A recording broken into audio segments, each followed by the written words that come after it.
What's going on? You're in the Beat Sessions, your place for all things music. I'm your host, Mitchell Weary. Let's talk about Cass McCombs and his record Interior Live Oak. He released that on August 15th. This is the 14th studio album for the enigmatic singer-songwriter, if we count that collaboration with Mr. Greg, and his follow-up to 2024's Seed Cake on Leap Year. Cass McCombs has been incredibly prolific since dropping his debut A back in 2003. And Interior Live Oak is also one of his most sprawling efforts to date, a double record that clocks in at almost 75 minutes, with an array of songs that function in many ways as a survey of all the corners he has stretched his sound into over the years. Much of the album was recorded in the Bay Area, where his career finds its origins, with additional recording taking place in New York City, where he has now spent the last 2+ decades making an indelible footprint in the music landscape. The album includes contributions from some of his earliest musical cohorts, including Jason Queever of Paper Cuts and Chris Cohen, as well as contributions from Matt Sweeney and Mike Bones, with his band also providing a stellar performance as well. McCombs co-produced the record with a handful of collaborators, including Cohen and Sam Owens, piecing together a record that has brilliant continuity and that never strays or feels like it's overstayed its welcome. This record moves seamlessly through various influences while still remaining grounded in his unique indie folk style, with each composition just seeming to land precisely where it's needed. It's an impressive feat, combining the perfect balance of familiarity with experimentation that never seems to fall short of its ambition. I think that Interior Live Oak could not be a more complimentary title for this collection of songs that stay true to his long-standing approach to songwriting.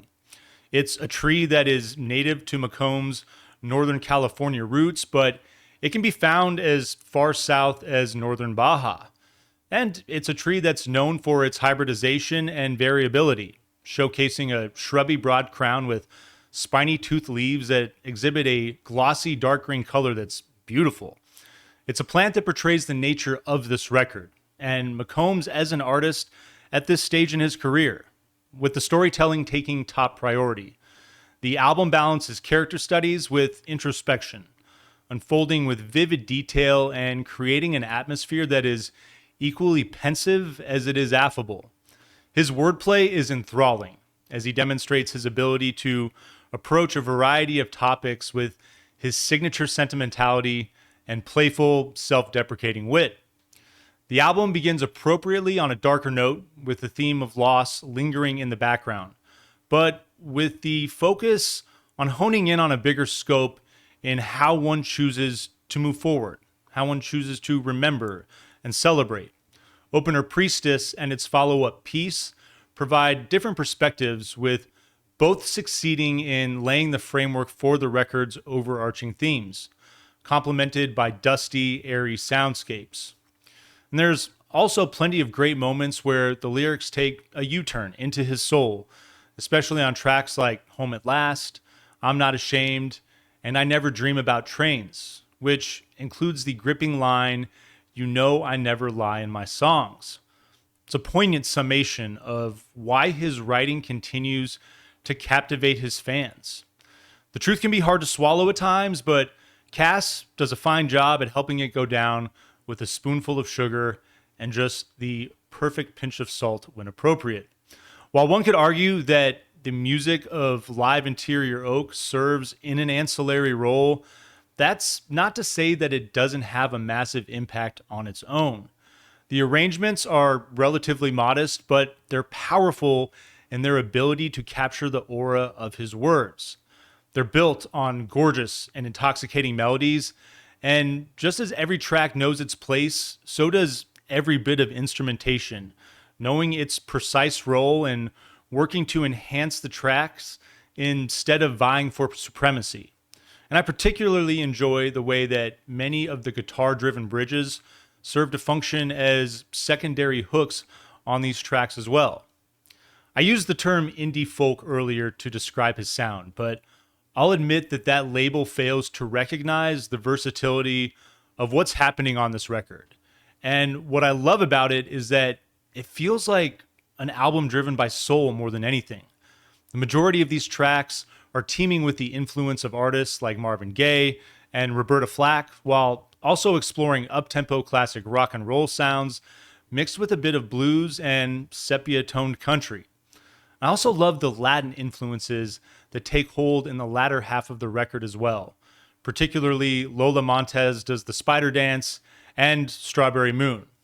With Interior Live Oak, Cass McCombs excels in his exploration of the various stylings that have distinguished his sound over the years, and on this record, forging an eclectic and cohesive body of songs that really are sure to captivate the listener with each new spin down the road.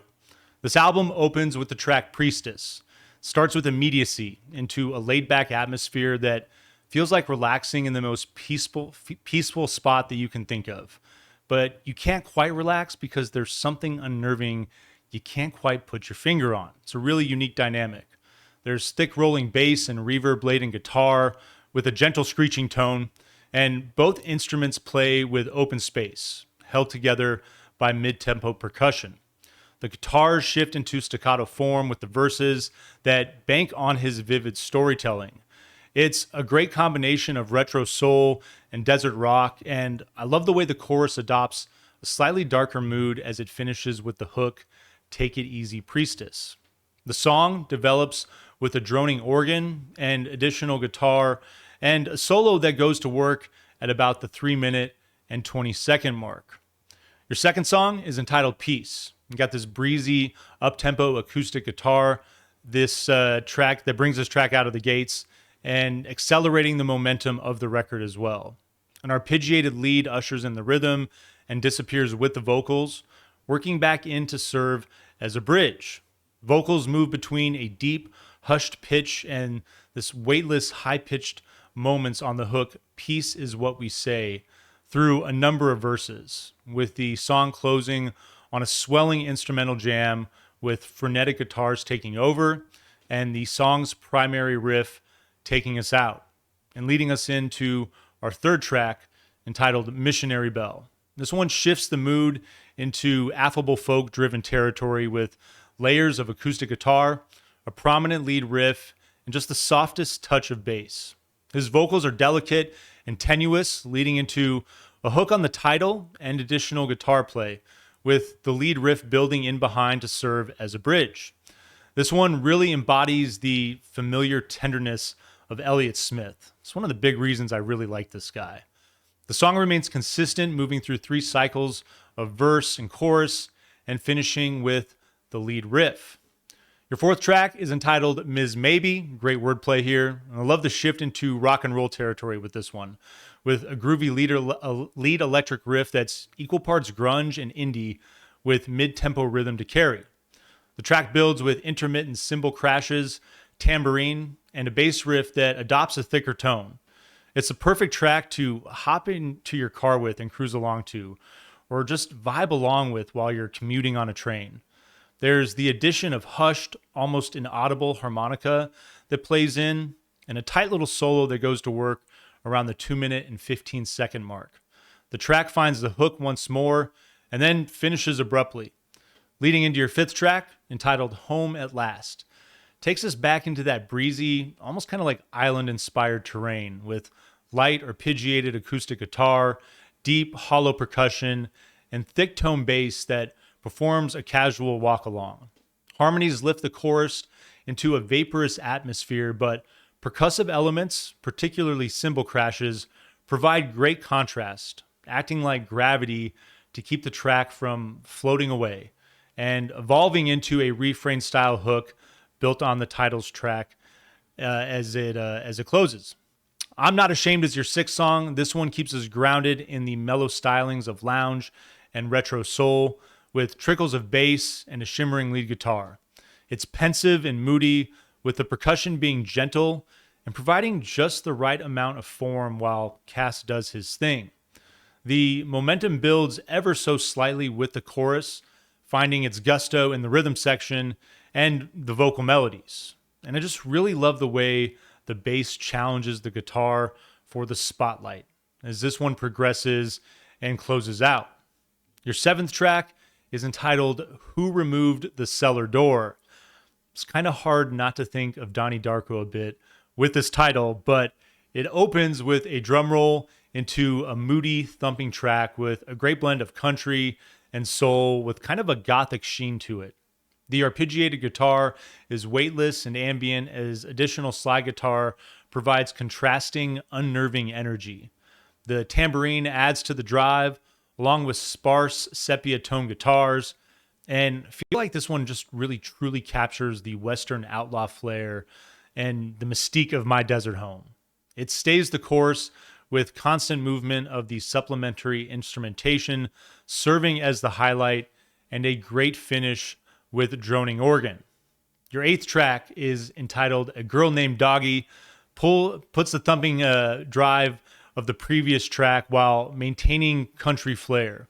The opening lines, A Girl Named Doggy came to New York from somewhere hella plain and brought with her the rain, are so austere at face value with a particular nod to Northern California, but he gives them such breadth as to bring surreal urgency to this story. You get lead guitar that drifts along aimlessly with a complementary bass riff, like a horse and a rider just wandering through the sun-beaten desert. The lead guitar continues to captivate, shifting between arpeggiated moments and the drawn-out strum of reverb-drenched notes. About halfway through, the song builds momentum into a brighter middle eight that keeps building the energy and taking off with searing guitar play and airy la-la-las and even some yodeling to finish this song with a hard rockin' jam that swells and then relaxes. Your ninth track is entitled Asphodel, ups the tempo right out of the gate with driving percussion and crashing guitar. And the guitars settle into a gentle chugging rhythm with muted tone and subtle lead that emerges, giving the track an overall feel that is reminiscent of the free-spirited late 70s rock and roll sound of guys like Steve Miller and Eddie Money to a degree. There's a great shift at about the minute and 30-second mark with arpeggiated lead guitar taking the track into a percussion-driven segment that has the effect of stalling out. Then there's another cycle of this movement that takes the track into a solo at about the 2-minute and 30-second mark. And then the track reverts to its primary structure to finish out. Your 10th track, one of my favorites, I Never Dream About Trains, starts with a soft drum roll that ushers in a down-tempo track that plays with big open note piano, droning slide, a lurching bass lick, and percussion that brings it all together. This one gets us back to that desert rock soundscape with a lonely bar feel. Dig the way that the drums sort of lose control right before the 2-minute mark, leading into a chorus that shifts the song into jazzy territory with the slide element refusing to lose control of its country foundation. It's a great dynamic. And then you get some help from some subtle lead guitar work that maintains its grip on the track as well as this thing moves from start to finish. Your 11th track is entitled The Van Wyck Expressway, fades in on an ominous atmosphere of arpeggiated guitar, modest bass work, and entrancing slide, with percussion giving the track form halfway through the introduction. The chorus features a gentle swell that plays with melodies that are a bit more placid. The song remains consistent between verse and chorus, with numerous nuances in the instrumentation adding depth, particularly the cello, and then closing with the 2 lyrical variations built on the refrain, I've seen enough for one day. Your 12th song is entitled Lola Montez Danced the Spider Dance. Got a drum roll that introduces an acoustic-driven track with soft staccato crashes of instrumentation that provide a jolting groove. There's a loose feel in the guitar that has a samba influence that kind of reminds me of Sue George's Bowie covers in the film Life Aquatic, especially with the spider reference. It's a big 7-minute track that captivates with its storytelling and intoxicating rhythm as it slowly gains momentum towards an instrumental coda with an exquisite guitar solo as well. Your 13th track is entitled Juvenile, and it's a big change of pace, charging out with wiry new wave synths and thumping up-tempo rhythm. The lyrics take the torch from the synth work in the verses, but continues to function as a bridge as the song progresses. The first verse finds him tying his tongue in knots about liking and disliking things, leading into a chorus that maintains the pace of the verse with the addition of an element that sounds like when you hit one of those like old school springy metal door stoppers, and it just goes back and forth. It finishes with the line, "But you suck," taking us into a second verse that mentions all the things that suck, including Primus, which is just an awesome shout out. I love that moment in the song. There are a few more verses that call out the woeful features of modern society, finishing off things with that synth element. Your 14th track is entitled Diamonds in the Mine. A cymbal count leads the track into blocky percussion and mellow layers of arpeggiated guitar. This one has a bit more of a soulful, kind of like Van Morrison kind of feel to it. Playful twinkles in and out of the verses, coming into full prominence on the song's hook, and then the song maintains the structure for what is one of the shorter, but honestly one of the prettier tracks on this record. Your penultimate track, your number 15, is entitled Strawberry Moon. Opens with breezy Latin flair, accentuated by gentle shuffling of acoustic guitar. A smooth bass line walks in the backdrop, while tranquil lead guitar works with ponderous notes. The Strawberry Moon hook introduces a chorus that features cymbal-driven percussion and serene melodies as well. There's another cycle of verse and chorus, and a relaxed coda that takes us out with a duel between the lead guitar and the refrain, Strawberry Moon. And then your final track, number 16, is the title track, Interior Live Oak. And it provides a lively finish to the record, kicking things out with up-tempo percussion and fuzzy blues-driven guitars that capture the essence of garage rock and rockabilly. The guitars mellow just a bit to let Cass's vocals do their thing in the verses, but build back with the hook, Live Oak Interior, acting as the song's bridge. And I love the way his voice adopts kind of this Dylan-esque cadence as this song works. There's a grungy solo that goes to work at the 4-minute mark, and the song finishes with the final verse, a go at the title hook, and a big guitar jam to finish. I love the energy just capping this thing off. It's almost as if it wakes you up out of this dream state that this album slips you into, this relaxing mood. And honestly, it makes me want to just keep listening to this thing over and over again. Just this vicious cycle that I'm more than happy to be caught up in. I know I mentioned Elliott Smith earlier. I got to admit that it took me quite a few years to discover Cass and to really get into his music. And when I finally did, I just felt like all those times that I used Elliott Smith as a go-to. I mean, I love the man and I will always continue listening to his music, but there's no denying that Cass has the same power in his storytelling, in his compositions that, once again, are quite modest, but they're so impressive in their ability to carry with intrigue and to also enhance the storytelling that is there at its core. This is a guy that just keeps getting better, and particularly with this project, with the amount of content that's here, it's just mesmerizing to see the way that these tracks come together, the ebb and flow of this album, how there never really feels like a down moment or a song that's just there as sort of filler. Every single track on this album is a banger, and this is easily going to be at the top of the list for albums of the year for me. I'm going to give this thing an 8.10, an 8.8 out of 10, excuse me. Can't really do the 8.10 out of 10, but an 8.8 out of 10. We're going to vinyl please this thing. I cannot wait to dip down to Zia Records, my favorite local store, to pick this thing up. And I hope you guys do the same as well. Support your local businesses and enjoy the hell out of this record. Hope you find this review helpful as well. Please like this video, share it, subscribe to the channel, do all the things to help me blow this project up in 2025. And stay tuned throughout the week for more album reviews. We'll see you next time on the Beat Sessions.